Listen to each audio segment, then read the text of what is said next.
Okay, we're back to the story of Kerry Rupp and all the government officials, RCMP members, and we're speaking with Frank Frost. They kill more children than they save. I gotta give Kerry that one. That's true. That's true. But they all work together to make sure that they put as much despair in these children's lives and our lives in particular, especially the ones, and they know who they are, that have lost their children, have been stolen from them, from these people, the Ministry of Children and Families and others. Now, I'd like to address Kerry. She sold me out in court for $50,000 at minimum. She sold Tony out. She sold Sharice out. She sold out Rihanna, David, Rosie, Johanna, Elise, Jamie, the murdered child. But most of all, she sold you out. All of us. She betrayed us all by not telling the truth. She made me out to be this ogre that was forcing her to do all this. I didn't force her to do this. Jeff McDonald stood at the truck while Walter Jervis and I sat in the truck. Kerry was standing outside and she told him, "This is all true. This happened to me." And Jeff McDonald, as you know, is the Crown prosecutor who prosecuted me and her and the whole 9 yards. They tried to make me out to be some pervert. Abducting a child under the age of 14, they charged me with. And not obeying a court order to stay away from the children. Those are my children. Could you describe the day that happened? What day? What day was that? That was on January 29th. They Kerry the night before. 2013? Yes. Kerry the night before told me what her plans were, and I told her that I wasn't going to get involved in anything like that at all. I would drive her there, drop her off, and leave. And that's exactly what I did. We went to the ministry office. She was telling Jesse exactly what she thought of her and what they'd done and was wrong, and they kidnapped our children. They had agreed to give them back on December 31st. The ministry office in McBride? In McBride, yeah. And anyway, when we left from there, Kerry just announced on the way out the door that she was going to go and get the kids. And I told her as we were walking to the truck, I'm not going anywhere near that place without a cop. I drove her over there, and I dropped her off, and I left and went to the store. When I came back, she was on the corner by the Bank of Nova Scotia here in McBride. I picked her up. We went to the police station, talked to Teresa Caputo. She said Barry would be back at 10. So I said, good enough, we'll be back then. We left. I drove down the street. As we drove by the street where 3rd Avenue, where the Robson Valley Center was, I noticed Barry's car. I drove down there and I parked right behind his car. I had no fear of any criminal charges or anything else of that matter ever coming back on me because there was a cop in the building. But they all lied about that. They said that I was parked out front. I came with Kerry only one time. They said she didn't come there twice. Barry even denied even talking to Kerry in the building. Kerry came out and said, I talked to Barry in there. He said to go home and wait for him to come. And then Barry got on the phone. He was on the phone on the deck at her house in town. And she was living in town at that time. And with Jeff McDonald going over all of the little dirty details, how to separate us again.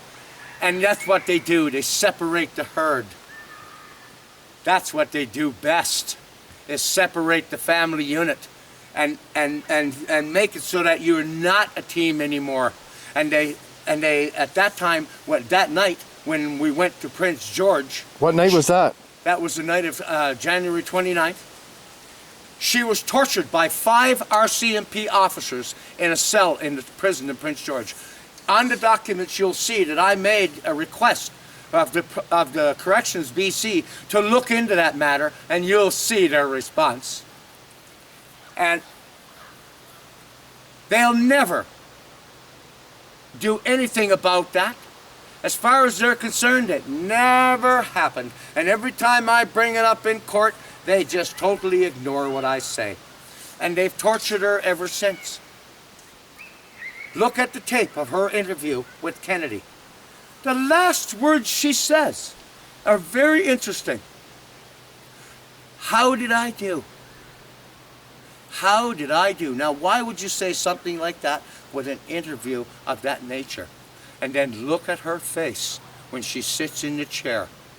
The face of terror on her face. I feel no remorse for her because she sold me out. And she sold out all our children and our whole society. Every one of us bear the responsibility no matter what happens. No matter what happens, we all bear the responsibility of knowing that we did our best to make things right. Our society can't sustain what these people do. And it's my responsibility and your responsibility to see to it that these judges, Judge Gray, Judge Weatherly, Judge Daly, and Judge Cullen, and the whole raft of other judges all around this province and across this country, they have to be put in their place. They forget that they work for me. They work for me and you. And we are the ones that have the power to fix this. And trust me, like I said earlier, I don't want the government brought to their knees at all. I want you to be on your feet. Stop being a worm, crawling around with your head in the sand, putting your head in the shit. Not manure, shit. Stand up and be counted. Let all of these people know that you now know what they did. And it's your responsibility to do that. Mine as well. That's why I'm talking to you and everyone around this world. And I appeal to everybody in the world who's watching this to do the same thing. Go to the Canadian Embassy and tell them exactly what you think of them being on your soil doing these things to your children. Tell them that you don't want their dirty little dicks in little children. Nobody wants that. But they allow it every day. That's what they do. That's what they do best. And it doesn't matter to me what religion you are. I don't care. There's good people in all. Trust me. There's good people in the Jewish religion, the Catholic religion, the Muslim religion, the Buddhist religion, and every religion that I could even ever think of that wrote a book of any kind that's called a Bible. All of these Bibles refer to what I'm talking about. Every one of them disagree with the treatment and abuse of children. Every one of them. Not one agrees that you should ever abuse a child. They are our future. All around the world, every country that's looking and listening to what I'm saying knows this. They are our future. I see a better future. These people don't. They're too busy worrying about filling their pockets and corporate interests and covering up murders of innocent children. That's what they do best. But we are better than that. I don't want any of these people hurt physically. None of them. Not one of them. I want them in prison. If you and I were doing this, we would go to prison. And speaking of which, when I was in prison in Prince George for 4 months, I talked to every young man on that unit. They didn't fall for this trick of these people charging me with abduction of a child under the age of 14 and be thrown right into general population. They did that for a purpose. so that I would get the shit beat out of me because they would refer to me as a Skinner. They knew I wasn't a Skinner. They weren't fooled by these people at all. They knew exactly what they did. Exactly what they did.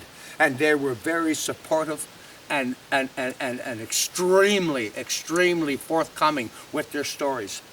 I discovered there that 95% of the young men on that unit, most of which were Native, by the way, Which unit is that? and 3 East in the BC Correctional Unit in Prince George. 95% of those young men in that prison were sexually abused in a foster home.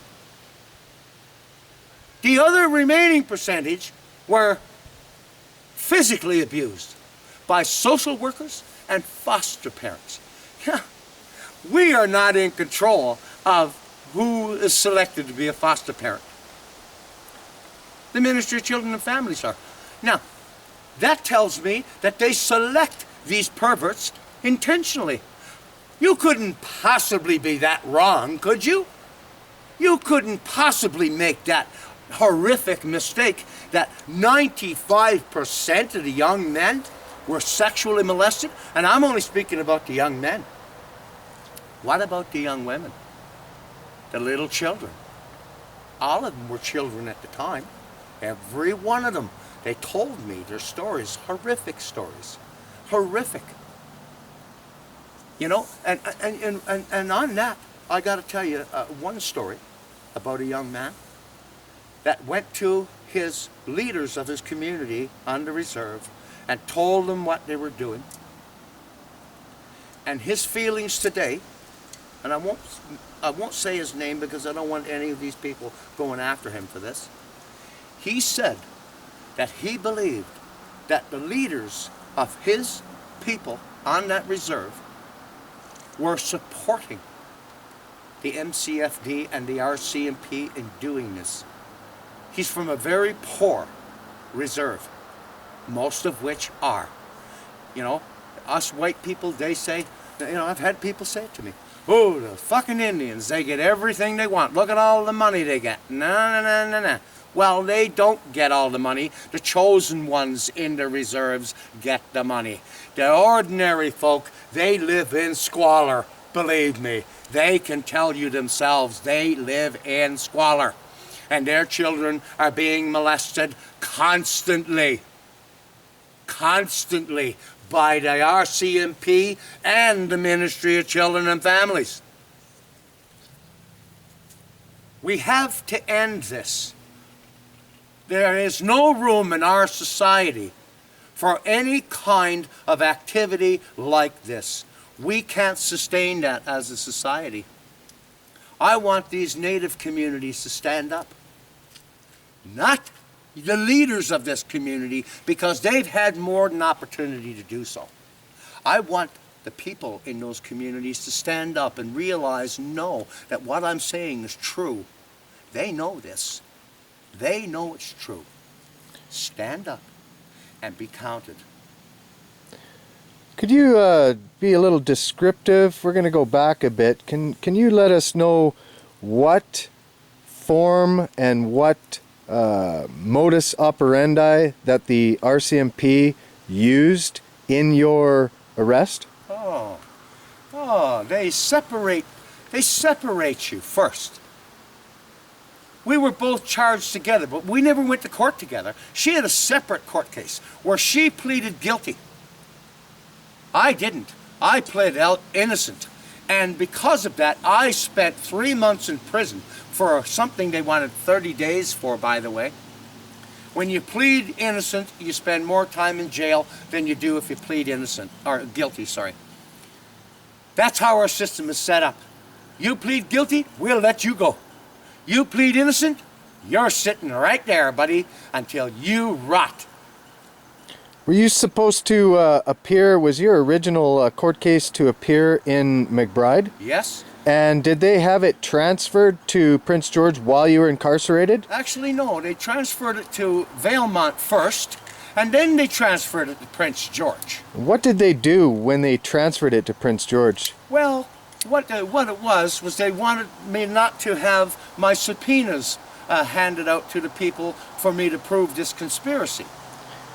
Did you have to sign a waiver to say that you were guilty just to have it transferred to another court? Yes.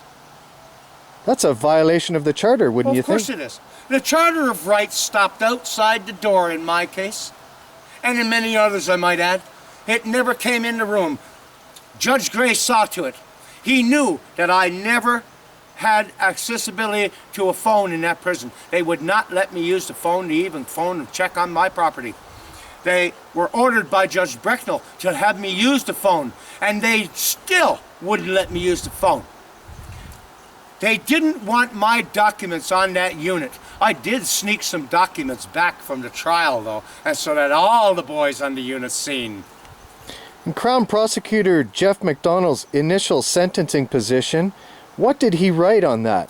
Oh, he wrote down that there was mental issues, as they always do. You have to be crazy, don't you, to say something bad about these people? And they do it to everyone. Everyone. There, you have a mental problem. As a matter of fact, Pete Burnstead is going around McBride telling everybody, oh, poor Frankie went off his medication. His daughter told me. Well, my daughter's phone number is going to be on this link. And you call my daughter and ask her if she said that, and she'll tell you absolutely not, because it's not true.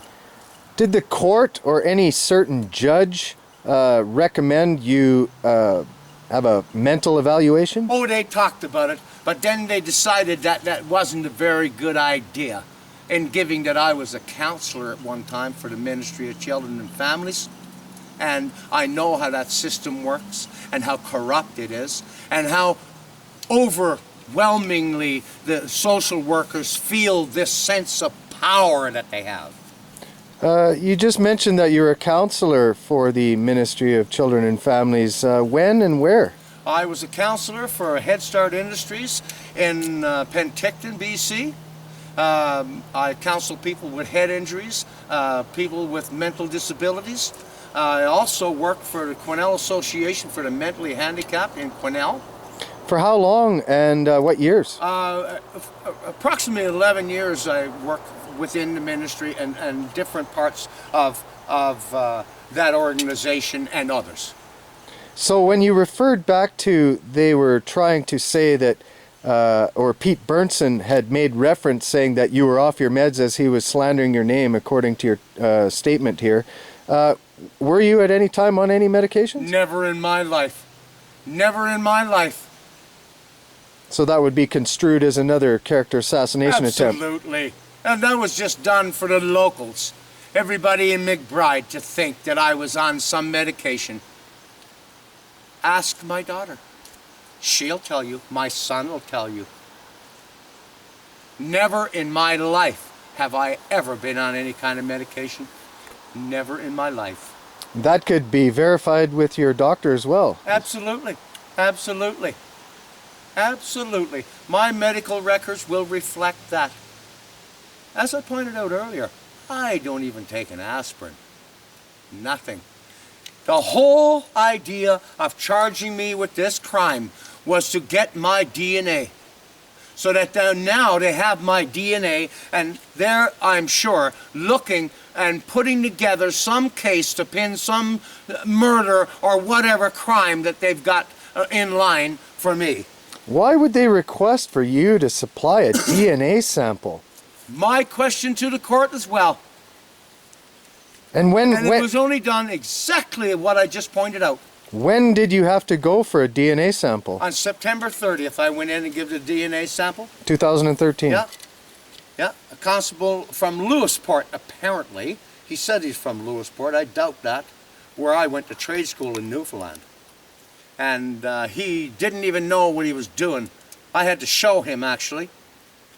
And so I questioned that DNA and even the sample itself, the way he did it. And, you know, I know they're going to try and do something with that DNA sample. As a matter of fact, I was a mercenary soldier, which they, proudly announce each time. I worked for many governments around the world doing a lot of very bad things. And, they don't want to come at me like they did the guy in Quesnel, because I'll fight back. And anyway, they use this all the time as turning me into a bad guy. Well, I wasn't a bad guy. Even then, I was serving my country and others. And no mercenary that I know is a criminal. They'd love to make us criminals, especially us old boys, that old school, that know the things that they did over there in other countries. Well, it appears widely renounced in the public eye now that the RCMP and the federal and provincial governments are attacking war veterans here in Canada now and killing them, like today's front page story. Certainly, because they don't want those people telling what they did in those other countries. And here, I was approached on numerous occasions by the RCMP to perform executions in this country.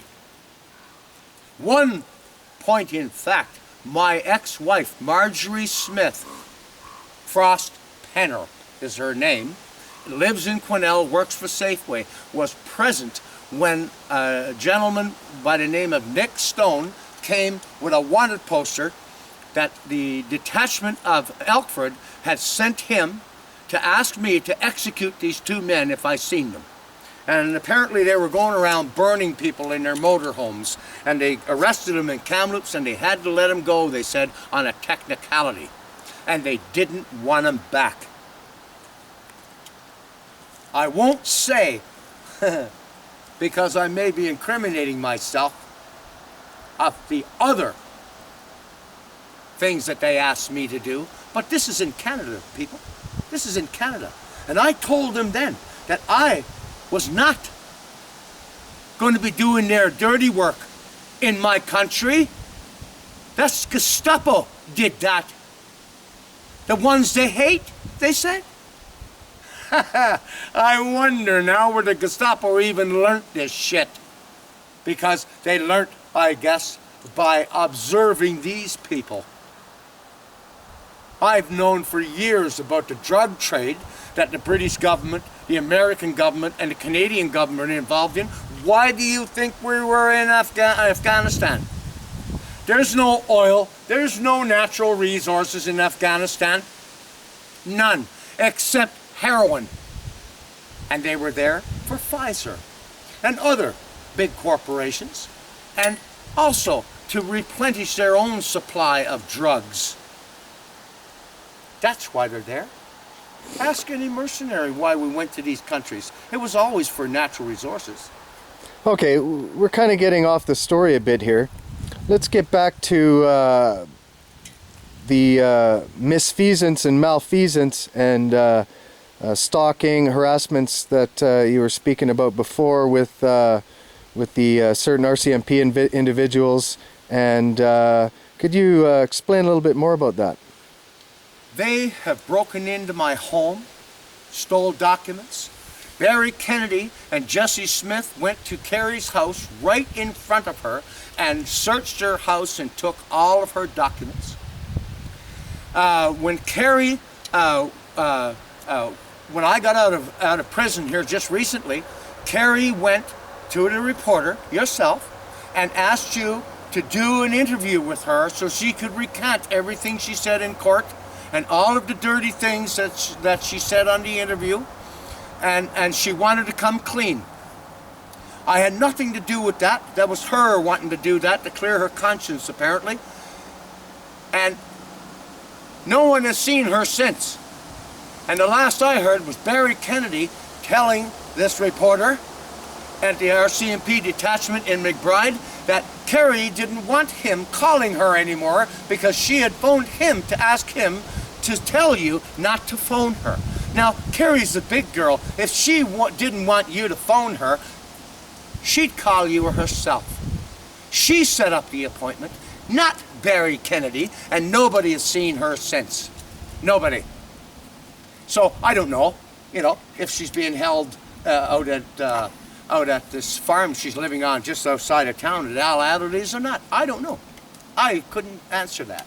But I will say this, whatever is happening to her, she brought on herself by lying.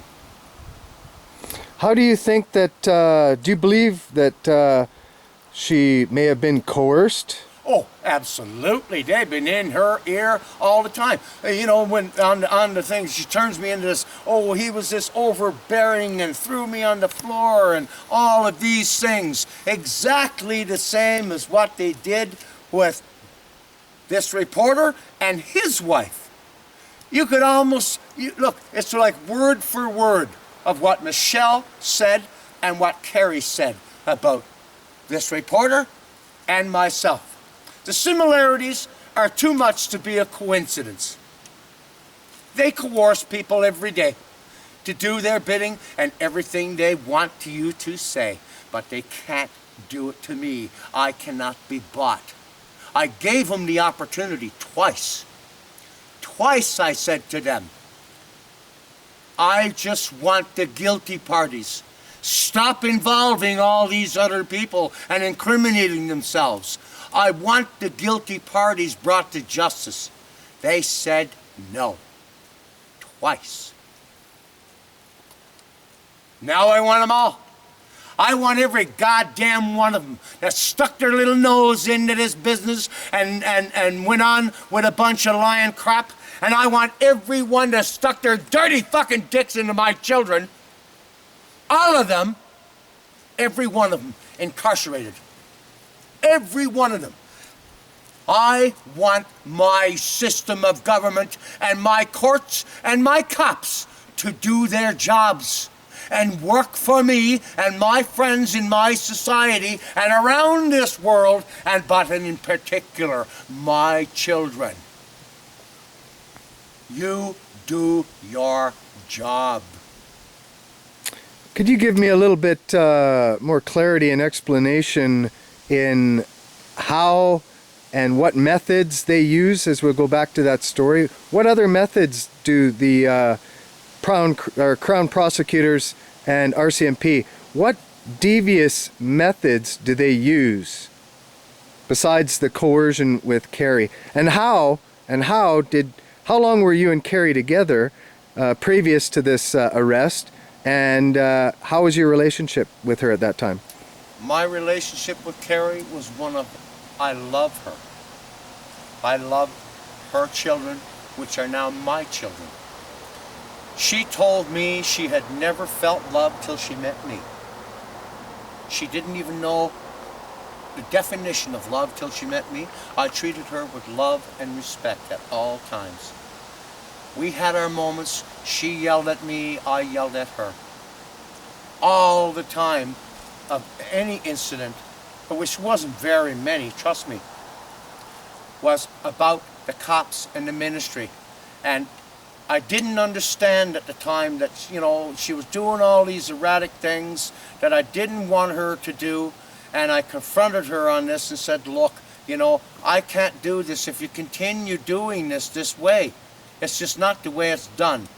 You got to get these people. We have to stick together and we have to put these people in their place. And, she just was so angry. And she wanted her voice. She said, I'm 37 years old. I don't want you to stand in front of me any longer. I need to stand up and let these people know they can't do this to me. She said, because you're not going to be around forever. Would you believe that it was due to the Ministry of Children and Families and the individuals that you pointed out today and the RCMP and all of this and all of their arrests and etc.? Do you believe that has what torn your relationship apart with her? Absolutely. Absolutely. I mean, they ripped our relationship apart. They ripped our relationship apart. They do it all the time.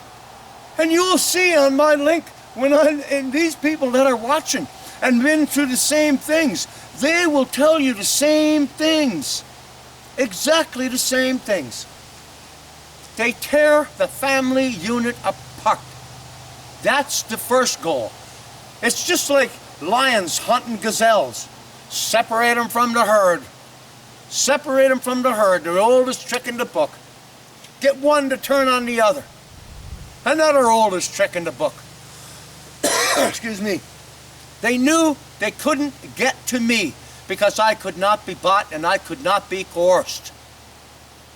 I am too strong an individual to be coerced by anybody.